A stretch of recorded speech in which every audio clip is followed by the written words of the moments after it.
พีลุ่มลำน้ำคงเสียงซาลือกงน้องนางโสภายามย่างย้ายเสงี่ยมกายที่ท่าสวยสง่ากว่าหญิงแดนใดงามจริงยอดหญิงงามสมใครเห็นนิยม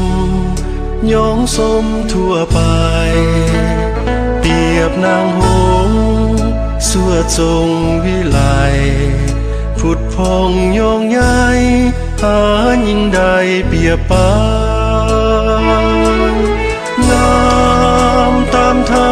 มศาสตร์ทั้งมาลญาแสนจะอ่อนหวานงา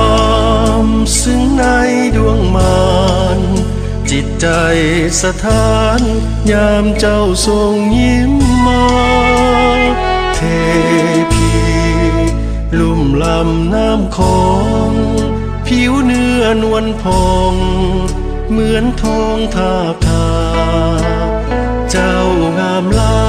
ำยิ่งใดในลาเปรียบดังนางฟ้าลงมาสู่ดิน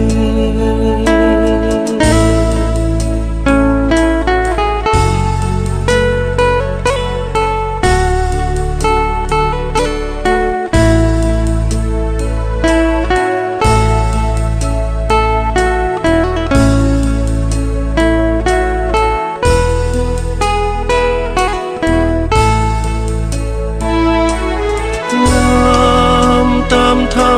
มศาสตร์ทั้งมาลญาแสนจะอ่อนหวาน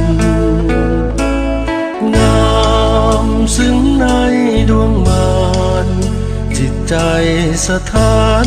ยามเจ้าทรงยิ้มมาเทพีลุ่มลำน้ำคงผิวเนื้อนวลพองเหมือนทองทาบทาเจ้างามล้ำยิ่งใดในลาเปรียบดังนางฟ้าลงมาสู่ดิ